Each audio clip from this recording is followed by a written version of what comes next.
Bueno, bienvenidos nuevamente. Esta sería la segunda parte de Conversando con Dios. Y lo que estamos hablando aquí es con respecto a eso, a hablar con Dios, lo que es la oración. Vamos a seguir, estábamos ahora en el Nuevo Testamento y ya hemos visto cómo Jesucristo se pasaba toda la noche en oración, cosa que les dije de antemano, algo que yo en realidad no hago. Yo a veces trato simplemente de orar y créame, me siento y empiezo a hablar con Dios. Y de repente me despierto porque me doy cuenta que en medio de la conversación me quedé dormido. Y eso nunca me ha pasado cuando hablo con mi esposa, o hablo con un amigo, o hablo por teléfono con alguien. No me quedo dormido. Pero cuando procuro hablar con Dios, eso sí me pasa. Y me doy cuenta que la razón no es que Dios sea menos importante que la persona, cualquier otra persona, porque Dios tendría que ser lo más importante. Pero me doy cuenta que yo no le doy la suficiente importancia a esa conversación. Bueno, vamos a continuar en el Nuevo Testamento. Aquí Jesucristo en el capítulo 16, en el versículo 23, dice: en aquel día ya no me preguntarán nada. Ciertamente les aseguro que mi Padre les dará todo lo que pidan en mi nombre. Hasta ahora no han pedido nada en mi nombre. Pidan y recibirán para que su alegría sea completa. Bueno, voy a seguir con otro verso un poquito más adelante. Versículo 26 dice: en aquel día pedirán en mi nombre, y no digo que voy a rogar por ustedes al Padre, ya que el Padre mismo los ama porque me han amado y han creído que yo he venido de parte de Dios.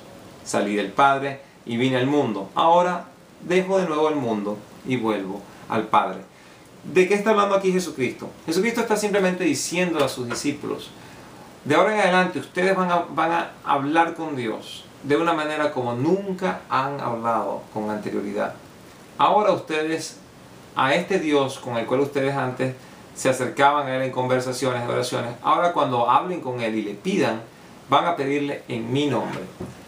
¿Por qué? Porque es a través de la autoridad que Dios me ha dado a mí como hombre que Jesucristo viene aquí a interceder por el pecado del mundo, reconociéndolo a Él como Señor y Salvador. Abre las puertas para que nosotros podamos tener una relación con Dios que no existía en la anterioridad. ¿Qué relación es esa? Bueno, eso lo vamos a leer en el libro de Mateo, cuando estemos otra vez en ese capítulo 6. Es la relación de padre e hijo. Y Él les está diciendo: ustedes nunca han pedido así, pero ahora sí lo van a poder hacer. Ahora van a poder pedir en mi nombre, y todo aquello que le pidan al Padre en mi nombre se les concederá. Por supuesto, cuando estamos hablando del nombre de Cristo, no solamente es lo que muchas personas hacen. Le dicen: Señor, yo quiero tener un Ferrari nuevo en el nombre de Jesucristo. Amén y amén. Y como ya lo pedí en el nombre de Cristo, ahora puedo esperar que me llegue mi Ferrari. No es eso, porque no es simplemente utilizar el nombre de Jesucristo. El nombre representa autoridad, el nombre representa poder.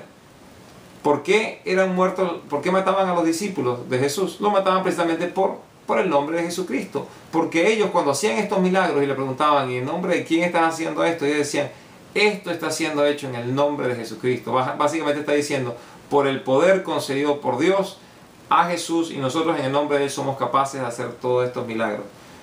Los judíos mataron, bueno, ellos no físicamente mataron a Jesucristo, pero lo entregaron a los romanos para que lo mataran por causa de la autoridad que Él se había asumido o se había dado, según ellos a sí mismos, haciéndose a la par con Dios. Pero es que no es que se estaba dando autoridad para estar a la par con Dios. Él estaba a la par con Dios porque Él era Dios, Dios Hijo, Dios hecho hombre, Dios encarnado. Y Él está diciendo: si ustedes tienen fe en mí, como ustedes creyeron en mí y me amaron, así como mi Padre me amó, ustedes me amaron, mi Padre también los ama a ustedes. Ustedes han aceptado mi palabra, que es la palabra de quién, de Dios, porque Él dice: todo aquel que lo rechace a ustedes, no lo rechaza a ustedes, me rechaza a mí. Y no me rechaza solamente a mí, sino a aquel que me envió. Por ende está diciendo: todo aquello que ustedes pidan en mi nombre, bajo mi autoridad, de acuerdo a mi voluntad, que es precisamente la voluntad del Padre, todo aquello que se pida de esa manera se les ha de conceder. Por eso es importante nunca leer estas escrituras por separado para no llegar a la conclusión equivocada. No se puede utilizar el nombre de Jesucristo como si fuera un mantra, como si fuera una encantación, como si fuera un nombre mágico. No lo es. Cuando Pablo era capaz de decirle a una persona endemoniada, o decirle al demonio: salte de ese cuerpo en el nombre de Jesús, los demonios salían automáticamente. Pero en esa época habían otras personas que también trataban de hacer exorcismos. Y en una oportunidad, unos hombres que vieron a alguien endemoniado se habían dado cuenta cómo Pablo sacaba a los demonios. ¿Qué fue lo que hicieron ellos? Bueno, fueron a esta persona y dijeron: en el nombre de Jesucristo, aquel que es predicado por Pablo, te decimos que salgas. Y el demonio le ha respondido a ellos: conozco a Jesús y conozco a Pablo, pero ustedes no. Y no se salió del cuerpo, sino que los atacó y salieron corriendo desnudos. Y eso es una referencia que está en el libro de Hechos de los Apóstoles. Con toda franqueza, en este momento no me acuerdo en qué capítulo está, pero lo pueden conseguir en el libro de Hechos, así que espero que sean buenos estudiantes y se estudien ese libro. Pero vamos a seguir. Dense cuenta, en el nombre de Jesucristo. Son las instrucciones que Jesucristo da. Por eso a veces es difícil entender cuando las personas, y yo creo que simplemente es así, por falta de conocimiento de las Escrituras, buscan apoyar su oración y su solicitud y su conversación con Dios con el apoyo de otras personas para que intercedan, personas que no necesariamente están físicamente vivas a su alrededor, personas que ya fallecieron, que tuvieron una vida muy santa, una vida muy abnegada a Dios, con todo lo abnegado que pudo haber sido. Jesucristo nunca en ninguna parte, ninguno de los apóstoles menciona que se debe buscar el apoyo de esas personas que ya fallecieron. ¿Para qué? Para que nuestra oración sea más aceptada por Dios. De hecho, aquí te dice de una manera muy sencilla: en aquel día ya no preguntarán por nada, o no me preguntarán por nada. Ciertamente les aseguro que mi Padre les dará todo lo que le pidan en mi nombre. Y luego continúa: y en aquel día pedirán en mi nombre, y no digo que voy a rogar por ustedes al Padre. Dese cuenta, yo no voy a ir ahí al cielo, a sentarme a la derecha del Padre, a estar rogando por ustedes cuando ustedes pidan. Aquí dice: no lo voy a hacer.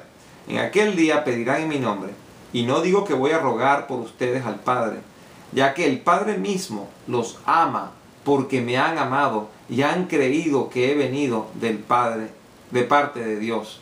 El hecho de que ustedes tengan fe que Cristo vino de parte de Dios, que Cristo es quien dijo ser el Señor y el Salvador. Si ustedes creen esto, ustedes son amados del Padre y tienen con el Padre una relación de padre e hijo, y el Padre quiere escuchar tu oración, y tenemos la promesa de Jesucristo que la oración va a ser no solamente escuchada, sino respondida.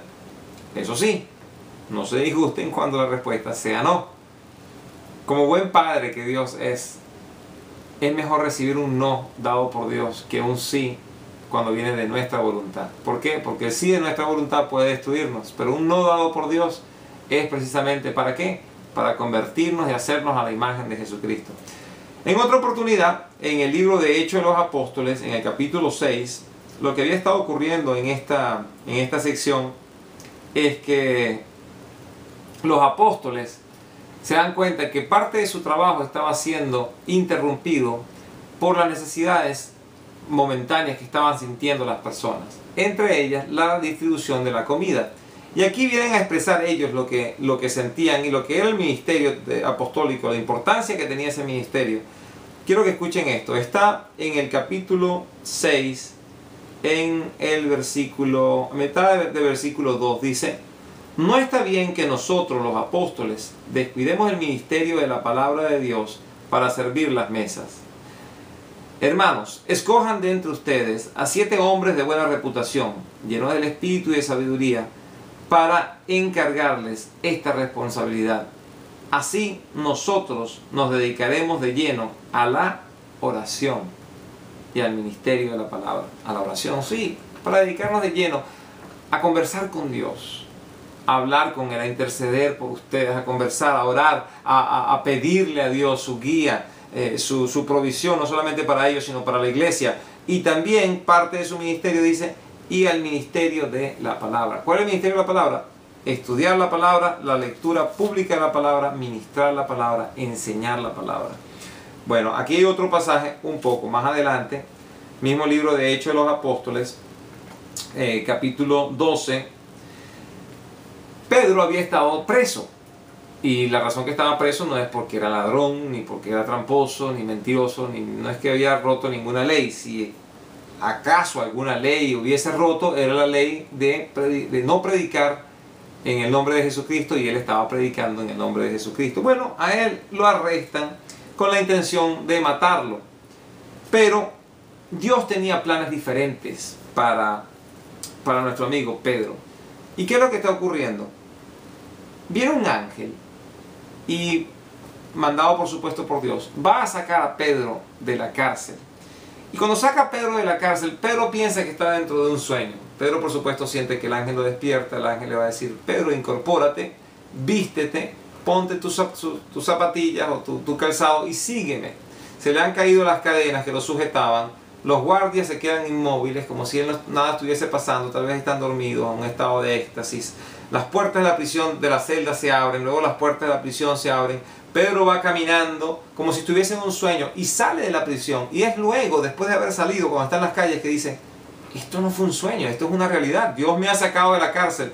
Y ahora va a ir a buscar a sus amigos, a la iglesia, que están reunidos.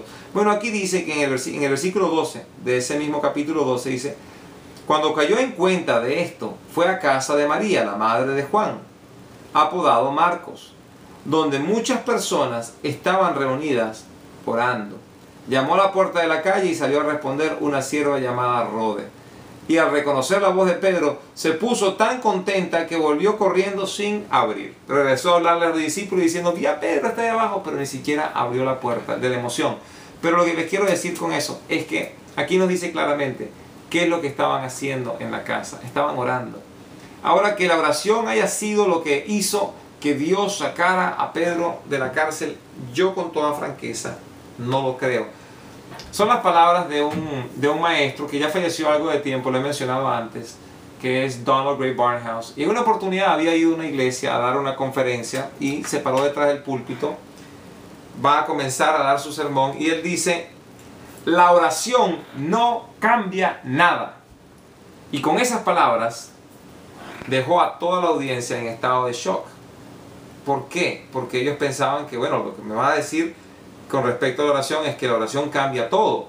La oración tiene el poder de mover la mano de Dios y que Dios haga de acuerdo a nuestra voluntad si sabemos pedirle. ¿Por qué es eso? Porque hoy en día existe la noción no bíblica de que Dios es como si fuera un genio, un mago, fuera San Nicolás, o como le dicen, Santa Claus, o en algunos países inclusive dicen el niño Jesús que viene a traernos regalos en Navidad.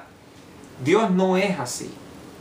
Dios no es que no te pueda conceder lo que tenga el deseo de tu corazón, no te satisface tus necesidades. De hecho, la palabra de Dios dice claramente que sí, esa es su disposición y eso es lo que hace. Pero Dios no es un genio al que si aprendes a frotar la lámpara del lado correcto y la cantidad de veces necesaria, va a salir de allí a concederte lo que tú le pidas. Mucha gente piensa que si sabe cómo hablar con Dios y decir las palabras correctas, entonces Dios va a darles a ellos exactamente lo que ellos están pidiendo. Por eso, tristemente, la iglesia se ha deformado, se ha ido degenerando por falta de entendimiento de las palabras. Hoy en día hay personas que piensan que la búsqueda de Dios es para obtener salud, principalmente. Dios pide salud porque el propósito de Dios en tu vida es que tú seas saludable. Dios quiere que todos estén. Cristo cargó en la cruz del Calvario las enfermedades de todos nosotros y por pedirle salud Dios nos la va a dar. No es cierto, señora, señor, no es verdad. Verdaderamente que Cristo sí cargó en la cruz del Calvario con todas nuestras enfermedades y con todos nuestros pecados cuando ponemos nuestra fe en Él. Pero la verdad también es que dentro de estos cuerpos que están degenerándose día con día, hemos de morir. Y en algún momento va a ocurrir eso. A lo mejor le va a ocurrir cuando tenga 90 años, y Dios quiere que así sea, o 120 años, como ha sido el caso de algunos. A lo mejor es en 40 años, como le pasa a otros. Y a lo mejor en la infancia, como desafortunadamente para los padres y para la familia, es ver a uno de estos pequeños fallecer. Pero la Biblia dice que los días de la persona ya han sido establecidos por Dios antes de que hubiesen comenzado. Con respecto a esto, las enfermedades, Pablo, que era un hombre de oración, un hombre que Dios trabajó a través de él haciendo milagros, él le da un consejo a Timoteo. Dice: Timoteo, con el agua tómate un poquito de vino por la cantidad de problemas estomacales que tú tienes. En vez de decirle: tú dile a Dios que te sane y Dios te sana. No, para nada. No les digo que no haya pedido. Estoy seguro de que sí pidieron para la sanidad, habrán impuesto manos, le rogaron al Señor, pero Dios dijo no. ¿Por qué muchas veces Dios dice no dentro de la enfermedad? Porque es en nuestra enfermedad, es en nuestra dificultad, es en nuestra pobreza, es en nuestro quebranto, donde nosotros somos débiles, y Dios, a través de nuestra debilidad, Él puede demostrar la fortaleza de su amor, de su carácter, y hacernos a nosotros a la imagen de Jesucristo. Cristo en este mundo padeció y sufrió. ¿Y quiénes somos nosotros para decir que es lo contrario? Lo que les estaba dando con respecto al ejemplo ese de Barnhouse es que dijo, la oración no cambia nada. Queriendo decir que Dios, teniendo su plan y su propósito perfecto, no ha de cambiarlo por el simple hecho de que nosotros oremos al respecto de algo. Si cambia algo la oración, principalmente lo que va a cambiar la oración, me cambia a mí.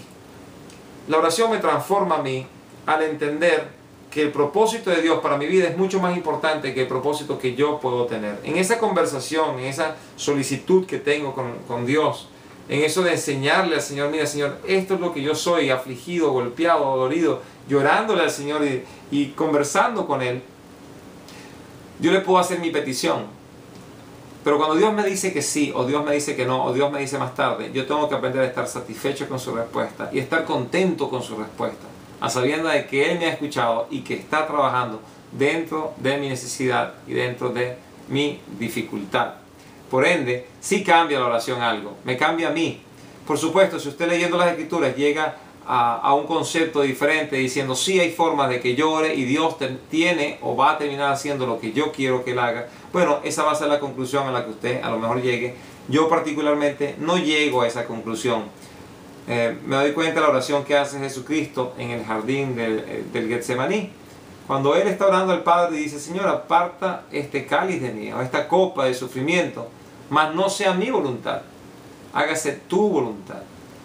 De esa manera, aun cuando el deseo físico de Jesucristo pudiese ser el tormento, el sufrimiento que me ha de sobrevenir en este momento, es tan fuerte que de haber otra posibilidad, qué bueno fuera si Dios quitara este sufrimiento de mí y tuviese otro plan alterno, otro plan diferente. Pero la verdad es que lo importante es que la voluntad de Dios se haga y no mi voluntad en este momento. Cristo somete perfectamente su voluntad a la voluntad del Padre y eso es lo que Dios quiere hacer en nuestra vida de oración. Hacer que nos sometamos a su perfecta voluntad. No quiere decir que muchas veces cuando pedimos no lo recibimos y es precisamente lo que les quiero decir. Oramos y estamos orando de acuerdo a la voluntad del Padre. Escuché de una manera bien interesante un pastor que dando una conferencia había visto a otro pastor que estaba allí y quería conversar con él. Resulta que se le había puesto en su corazón un plan de cómo llevar un trabajo evangelístico a alguna parte de la ciudad y quería conversarlo con este caballero, pero no le dio la oportunidad porque el otro señor se había ido más temprano. Bueno, esa noche agarró y escribió una carta y por servicio de mensajería le dijo, no pude conversar contigo en la noche de hoy, quería, en mi corazón estaba poder hacerlo, quería conversar contigo con respecto a este plan para el ministerio, me gustaría compartirlo contigo y conversamos tan pronto como tengas una oportunidad. Agarra, se lo entrega al mensajero, el mensajero se va. No ha pasado mucho tiempo cuando de repente tocan la puerta y es otro mensajero. Y cuando él abre la carta dice, querido pastor, no tuve la oportunidad de conversar con usted en la noche de hoy, lo vi muy ocupado, pero quería conversar con usted con respecto a un plan evangelístico que sería muy provechoso que usted y yo lo pudiésemos poner en práctica en la ciudad, y se da cuenta que el plan era exactamente el mismo que él le había enviado al otro pastor. Cuando fue a llamarlo por teléfono, el teléfono de él repicó y cuando atendió era el pastor diciendo, no lo puedo creer, tú me mandaste a mí un telegrama igual que el que yo te mandé a ti. Después se reunieron, se pusieron de acuerdo en oración y funcionó. La palabra de Dios dice que donde dos o más estén en oración, allí está el Señor. Y si están de acuerdo en oración, entonces lo que están pidiendo se les concede. Bueno, qué interesante que sea así, porque aquí en el libro de Marcos, en el Evangelio de Marcos, dice, capítulo 11, versículo 22, dice, tengan fe en Dios, respondió Jesús. Les aseguro que si alguno le dice a este monte, quítate de ahí y tírate al mar, creyendo, sin abrigar la menor duda de lo que dice sucederá, lo obtendrá. Por eso les digo, crean que ya han recibido lo que estén pidiendo en oración y lo obtendrán. Y cuando oren, si tienen algo en contra de alguien, perdónenlo, para que también su Padre que está en el cielo les perdone a ustedes sus pecados. Si estás pidiendo en acuerdo con alguien, dice, si el acuerdo por supuesto va de acuerdo a la voluntad de Dios, entonces lo que ustedes están pidiendo les va a ser otorgado. Pero al mismo tiempo, también Dios te da ciertas condiciones. ¿Para qué? Para que tu oración no sea interrumpida, para que tu oración sea fructífera. Te está diciendo una de ellas. De hecho, conseguí 3, posiblemente hay más, pero quiero hablar de 3 en particular antes de que se nos acabe el tiempo del estudio. Una de ellas tiene que ver con una semilla de amargura en tu corazón. Si tú tienes algún tipo de rencor hacia una persona y estás orando, la palabra de Dios te va a decir: ve y soluciona tu problema con esa persona. Perdónale, pídele perdón, haz las paces con esa persona para que no interrumpa tu oración. Eso lo van a conseguir allí en el Evangelio de Marcos, capítulo 11, versículo 22 en adelante. Luego, también aquí, en el Evangelio, en la carta de Santiago, en el primer capítulo, dice, versículo 5 del primer capítulo: si a alguno de ustedes le falta sabiduría, pídansela a Dios y Él se la dará, pues Dios da a todos generosamente sin menospreciar a nadie. Pero que pidan con fe, sin dudar, porque quien duda es como las olas del mar agitadas que van de un lado al otro, y llevadas de un lado al otro por el viento. Quien es así, no piense que va a recibir cosa alguna del Señor. Entonces, uno, no puedes tener amargura en tu corazón, tienes que hacer las paces con las personas para poder presentar tu oración con un corazón dispuesto al Señor en obediencia. Otro tiene que ser también en fe, sabiendo que lo que estás pidiendo, Dios existe y que Dios te lo puede responder, y que de hecho va a responderlo si está de acuerdo a su perfecta voluntad. Y si no está de acuerdo, la respuesta simplemente puede ser que sea no. Así que eso es una parte muy hermosa que nos está diciendo allí. También hay algo más que puede interrumpir esa oración, esa vida en oración que tenemos, y está aquí en el tercer capítulo del primer libro de Pedro, o la primera epístola de Pedro. Eso va a estar hacia el final del Nuevo Testamento. En el tercer capítulo, en el versículo 7 dice: de igual manera, ustedes, esposos, sean comprensivos en su vida conyugal, tratando cada uno a su esposa con respeto, ya que como mujer es más delicada, y ambos son herederos del grato don de la vida. Así nada estorbará las oraciones de ustedes. En la vida conyugal tiene que existir la paz, y el hombre que está maltratando a su esposa, que no la está respetando y no la está cuidando como Dios manda, dice: tus oraciones están siendo interrumpidas. Tienes que tener fe de que Dios escucha tu oración. Tienes que saber que está de acuerdo, por supuesto, a la voluntad de Dios. Tienes que tener paz con el resto de las personas. Y tienes que apreciar a tu pareja como Dios manda, para que tu vida de oración no sea interrumpida. Con todo y eso, que hemos llegado bastante lejos, diría yo, hemos hablado bastante con respecto a la oración. Y nos falta todavía muchísimo más de qué hablar, porque todavía no hemos tocado cómo van a orar los discípulos. Aquí en el versículo 18 del Salmo 66, lo estoy leyendo de la versión Reina Valera, dice: si en mi corazón hubiese yo mirado la iniquidad, si en mi corazón hubiese yo mirado a la iniquidad, el Señor no me habría escuchado. Mas ciertamente me escuchó Dios, atendió a la voz de mi súplica. Bendito sea Dios, que no echó de sí mi oración, ni de mí su misericordia. Queriendo decir con esto, si yo hubiese permitido que la iniquidad viviese dentro de mí, Dios no hubiese escuchado mi oración. Pero luego va al punto de decir: pero no fue así, porque Dios no desechó mi oración, ni tampoco apartó de mí su misericordia. Nuestro corazón tiene que estar bien delante de Dios en el momento de que oremos. No es difícil que así sea. La razón es muy simple. Dios es un Dios que perdona, lo dice en el primer libro de Juan. Dice: todo aquel que a Dios le confiesa su pecado, Dios es justo y lo perdona. Dios tiene esa intención. ¿La intención de qué? La intención de perdonarnos para poder tener comunión con nosotros. Voy a cerrar este estudio con estas palabras. Están en el libro de Santiago, en el capítulo 5, versículo 13. Dice: ¿está afligido alguno entre ustedes? Que ore. ¿Está alguno de buen ánimo? Que cante alabanzas. ¿Está enfermo alguno de ustedes? Que haga llamar a los ancianos de la iglesia para que oren por él y lo unjan con aceite en el nombre del Señor. La oración de fe sanará al enfermo y el Señor lo levantará. Y si ha pecado, su pecado se le perdonará. Por eso, confiesen unos a otros sus pecados y oren unos por otros, para que sean sanados. La oración del justo es poderosa y eficaz. Elías era un hombre con debilidades, como las nuestras. Con fervor oró que no lloviera, y no llovió sobre la tierra durante 3 años y medio.